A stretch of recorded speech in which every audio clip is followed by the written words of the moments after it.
So guys, pag-uusapan po natin dito ay kung paano ba mag-private ng inyo pong post sa Facebook. Ano ha, for example, ayaw nyo makita ng ibang tao or ng kahit sino yung post niyo at gusto nyo kayo lang, pwede po yun.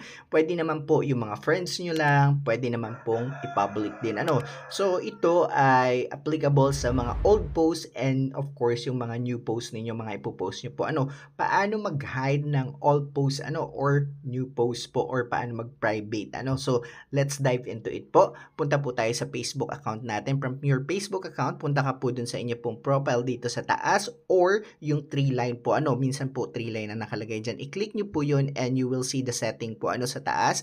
Ayan po, click nyo po yung setting sa taas. From there, ayan po, hanapin nyo po yung privacy checkup po. Ano makikita nyo dyan sa baba? Privacy checkup. Ayan, click nyo po yung privacy checkup and nandito po yung who can see, ayan, what you share. Ayan po, ano, i-click nyo po yan. Pagka-click nyo po niyan, then continue kayo. Makikita nyo sa baba yung continue, then scroll down, pindutin nyo po yung next na nasa baba. Ayan po, ano, nasa baba po yung next. Pindutin nyo po yon.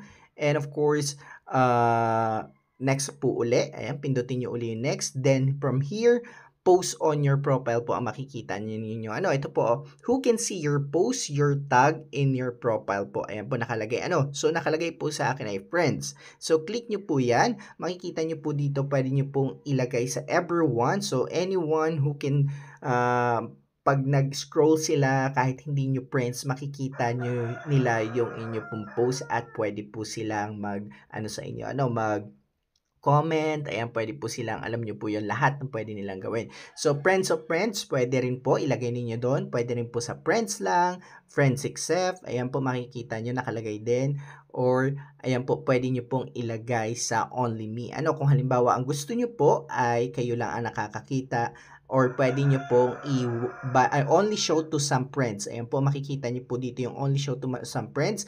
Pwede nyo pong i-click yan, and, ayan po, ano, may mga specific person lang po na friends ninyo ang pwedeng makakita. Pero kung gusto niyo i-private talaga, pwede niyo pong ilagay sa only me. Ang sabi niyo dito, who can see your post, your tag in on your profile. Ano? So, ganun po siya. And of course, ako gugustuhin ko siyang ilagay po sa everyone so everyone can see my post.